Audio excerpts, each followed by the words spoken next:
Hello and welcome to today's episode of Chronicles of a Nigerian Woman. On today's episode, I'll be reading Arit's story. My name is Arit and I learned a lesson the very hard way. I wish I could undo things, but it's too late now and I am bearing the full consequences of my foolish simplicity alone. I grew up as a church girl. I have to confess that I was not very pious, but religion was a strong part of my upbringing. My father was our church organist. My two siblings and I were deeply involved in church youth activities, and my mother was in the choir, as well as being the leader of the women's group for many years. My father was a banker, and my mother was a company secretary, so we lived quite well, even though our parents were firm with us. Because of my upbringing, I had a very strong sense of morality. Like I said before, I won't say I was very firm in my faith, but I always tried to do the right thing. When I met Johnson, my husband, I was 29 and we had a whirlwind relationship. We got married after 1 year of dating. My mother was not very supportive of it, but I fought for us. Johnson was suave and good looking too. I couldn't have hoped for a better person, but my mother was concerned about his lack of faith or religion. I couldn't have cared less. I didn't tell my mother that, of course, but as far as I was concerned, his love for me and his social capital were more important than religion or faith. He had just started working in a bank at the time, and I was growing my event hosting business.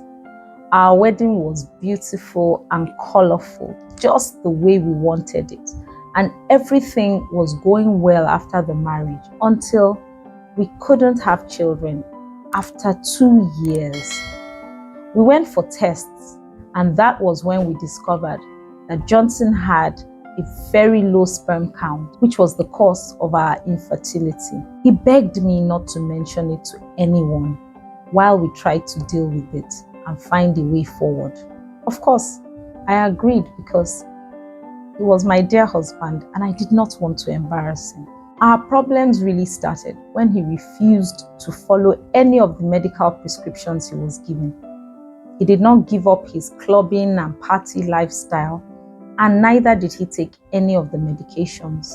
He said the lifestyle was just an indicator, as there were many men who partied and drank more than he did and had fathered children. He also said he didn't like taking drugs, and he had a friend who had gone through the same issue and had prescribed him some herbal alternatives. I tried to convince him otherwise, but the moment things started to get heated, I would always give in because I hated the conflict. Moreover, he's the man, so I had to do what he said. We continued like that for 5 years, and in the 7th year of our marriage, the pressure from both of our families began to mount.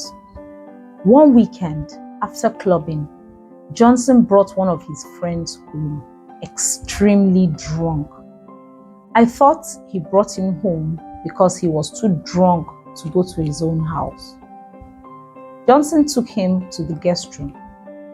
I was ready for bed when my husband came to our bedroom with a proposition.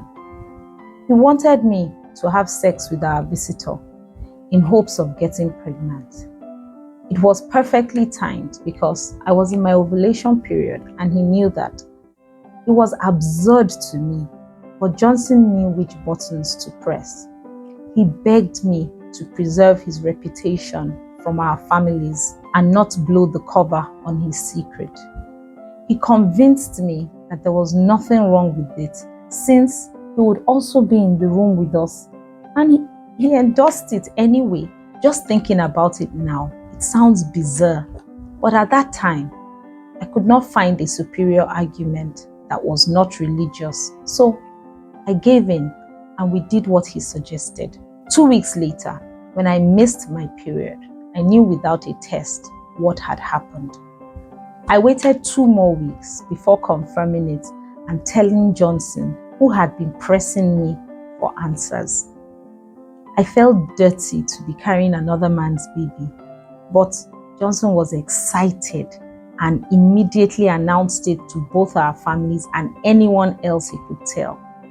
He spoilt me silly throughout the pregnancy, and eventually I started to warm up to it.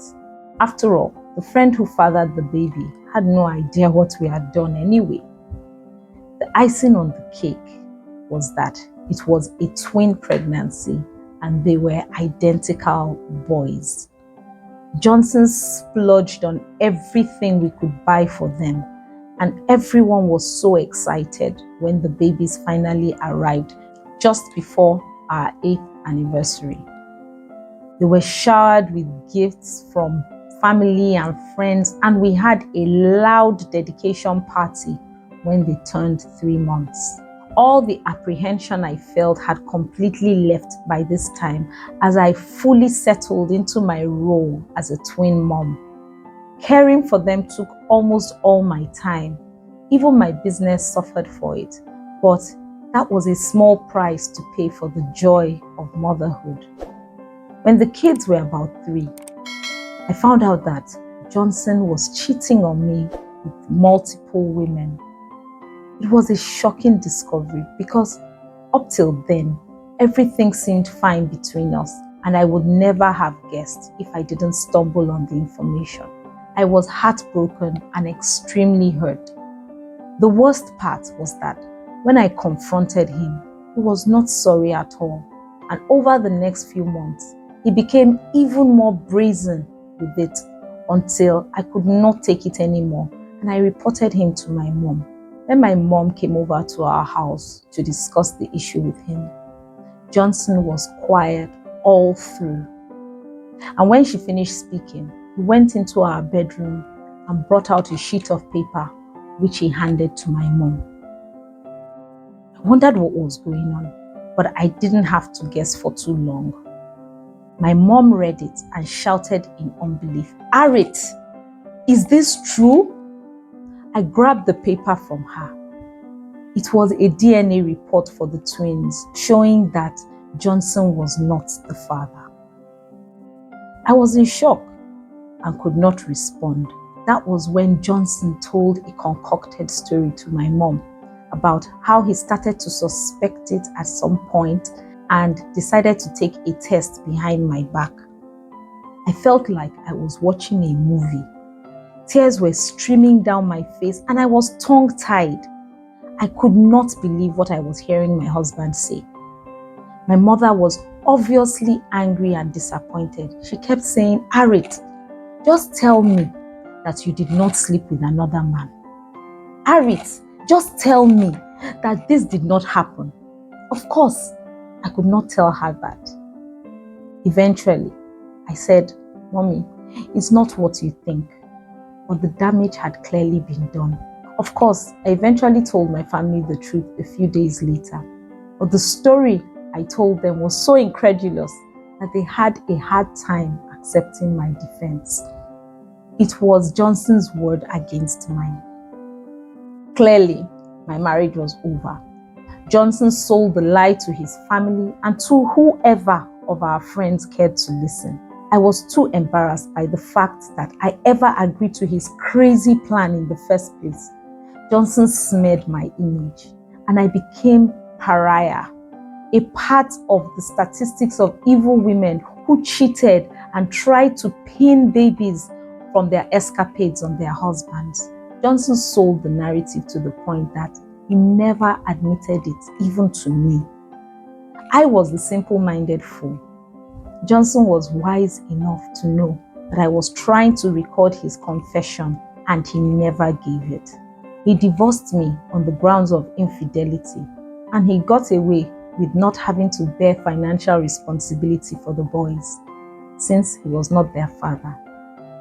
Thankfully, I have always been a prudent spender, and my business is doing well, so I am able to cater for my kids. They are the only blessing that came out of this entire mess. I'm not sure if my parents ever fully believed me because they chose not to talk about it. I understand. that whatever version of the story they choose to accept, none is better than the other anyway. I violated my conscience and my moral principles to be a dutiful wife, and this was how I was rewarded. But Johnson and I both know the truth, and that is all that matters. I can't even call on God to vindicate me, because I believe this is the judgment for my immorality and my foolishness. What do you have to say about Arit's story? Remember to like this video, to share it with somebody who will find it interesting, and definitely remember to subscribe to my channel if you haven't done that. Click the link in the description to join the Valiant Women's Network, a thriving community of women where we carry out activities to help one another grow as women. Till I come your way again next time. Ciao.